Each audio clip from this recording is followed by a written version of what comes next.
Welcome to Mini Foods Jaisingh. எல்லோருக்கும் வணக்கம். இன்றைக்கி நம்ம வீடியோவில் ஒரு குழம்பு ரெசிபி தாங்க பார்க்க போகிறோம். இந்த குழம்பு வந்துட்டு இட்லி, இடியப்பம், தோசை, சாதம் எல்லாத்துக்குமே ஒரு சூப்பரான காம்பினேஷனாக அமையுங்க. ரொம்ப ஹெல்த்தியான குழம்பும் கூட. வீடியோக்குள்ளே போகிறதுக்கு முன்னாடி இது வரைக்கும் நம்ம Mini Foods Jaisingh channel subscribe பண்ணாதவங்க சப்ஸ்கிரைப் பண்ணி வச்சுக்கோங்க. பக்கத்தில் இருக்கிற பெல் ஐக்கானை ப்ரெஸ் பண்ணி வச்சுக்கோங்க. இந்த குழம்பு செய்கிறதுக்கு அரை முடி அளவுக்கு தேங்காய் வேணுங்க. தேங்காய் ஒரு மீடியம் சைஸ் தேங்காய் இருந்தால் போதும். ஃப்ரெஷ்ஷாக உடைச்ச தேங்காய்னா ரொம்பவே டேஸ்ட்டு சூப்பராக இருக்குங்க. இப்போ இதை வந்துட்டு சின்ன சின்ன பீசஸாக எடுத்து மிக்சியில் போட்டு அரைச்சி எடுத்துக்கணுங்க. அரைச்சாச்சு. இதை ஃபஸ்ட்டு பால் எடுத்து வச்சுக்கிறணும். கொஞ்சமாக 1/4 டம்ளர் தான் தண்ணி ஊற்றுனேன். அதை நல்லா புழிஞ்சு முதல் பால் எடுத்து வச்சுக்கிறணும். இப்போ இதை திருப்பியும் மிக்சி ஜாரில் போட்டு அரைச்சி 2வது பால் தேங்காய் பால் எடுத்து வச்சுக்கிறணும். இந்த ரெசிபி நம்ம தேங்காய் பால்லே தான் செய்ய போகிறோம். அதனால் இது ரொம்பவே ஹெல்த்தியான ஒரு குழம்பும் சொல்லலாம். நல்ல பாலை புழிஞ்சு எடுத்துக்கிடுவோம். திருப்பியும் இதை போட்டு 3வது டைமாக ஒரு தேங்காய் பால் அரைச்சி வச்சுக்கிறணுங்க. இப்போ 3 தேங்காய் பாலுமே நம்ம அரைச்சி வச்சாச்சு. தேங்காய் பால் தாங்க இதுக்கு ரொம்ப முக்கியம். ஃப்ரெஷ்ஷாக உடைச்ச தேங்காய் தான் நல்ல டேஸ்ட்டாக இருக்கும்.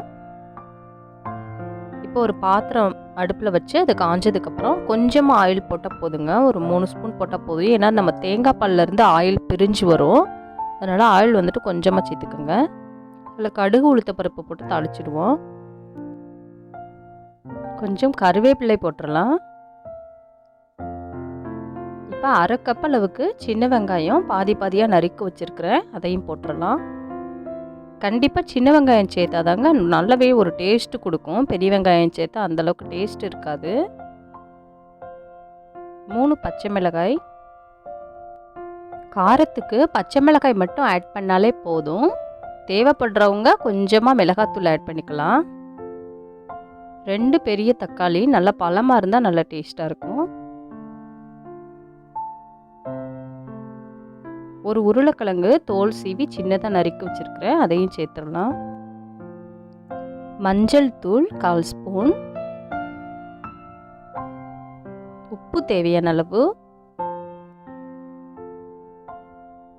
எல்லாத்தையும் போட்டு நல்லா கிளறி விட்டுறலாங்க. இது ஒரு 5 மினிட்ஸ் வேக விடணும். அப்படியே இது நல்லா கலந்தாச்சு. ஒரு மூடி போட்டு 5 மினிட்ஸ் வேக விட்டுறலாம்.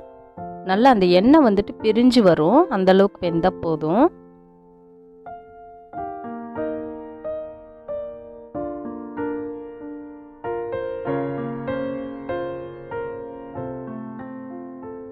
இப்போ எண்ணெய் நல்லா பிரிஞ்சு வந்துருச்சு. இதில் 1/4 ஸ்பூன் அளவுக்கு மிளகாத்தூள் ஆட் பண்ணிக்கிறேன்.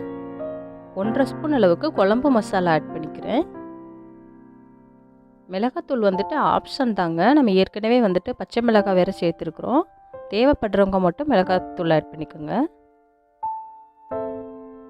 இப்போ அந்த மசாலாவெல்லாம் நல்லா கிளறி விட்டுட்டு நம்ம எடுத்து வச்சுருக்கிற 2வது தேங்காய் பாலை ஃபஸ்ட்டு ஆட் பண்ணிக்கிறோங்க.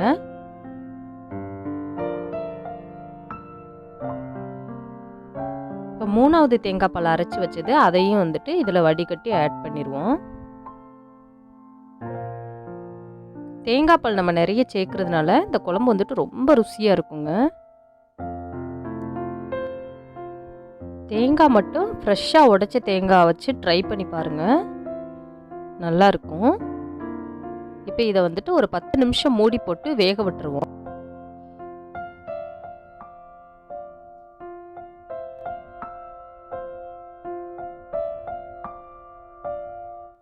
இப்போ ஒரு பவுலில் ஒரே ஒரு முட்டை எடுத்து நல்லா பீட் பண்ணிக்கிறணுங்க. ஒரு முட்டை தான் ஆட் பண்ணணும், அதுக்கு மேலே ஆட் பண்ண வேண்டாம்.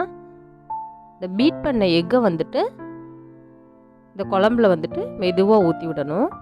நம்ம எக்கு ஊற்றுனதுக்கப்புறம் ஒரு 2 மினிட்ஸ் இல்லை 1 மினிட்ஸ் வெந்தாலே போதுங்க. நம்ம பீட் பண்ணி ஊற்றுறதுனால சட்டுன்னு வெந்துடும். ஒரே ஒரு நிமிஷம் மட்டும் மூடி போட்டு வேக வச்சுருவோம். இப்போ முதல் தேங்காய் பாலை ஊற்றணுங்க. முதல் தேங்காய் பால் ஊற்றிட்டு இதே போல் ஒரே ஒரு கொதி வந்தால் போதுங்க. ரொம்ப கொதிக்கக்கூடாது. ஒரே ஒரு கொதி வந்தோன்னே ஸ்டவ் ஆஃப் பண்ணிடணும். இப்போ கொத்தமல்லி தழை தூவி இறக்கி வச்சிடலாங்க. இது இடியாப்பத் கூட வச்சு சாப்பிடும்பொழுது ரொம்பவே சூப்பராக இருக்கும். எக்கு வந்துட்டு ஆப்ஷனல் தாங்க. நீங்கள் தேவைன்னா எக்கு போட்டுக்கலாம், இல்லாட்டினா எக்கு இல்லாமலே பண்ணிக்கலாம். ஒரு முறை இந்த கிரேவி ட்ரை பண்ணி பாருங்கள், ரொம்பவே சுவையாக இருக்கும். இந்த வீடியோ பிடிச்சிச்சின்னா லைக் பண்ணுங்கள், ஷேர் பண்ணுங்கள், கமெண்ட் பண்ணுங்கள். இது வரைக்கும் நம்ம Mini Foods Jaisingh channel subscribe பண்ணாதவங்க சப்ஸ்கிரைப் பண்ணி வச்சுக்கோங்க. தேங்க்ஸ் ஃபார் வாட்சிங்.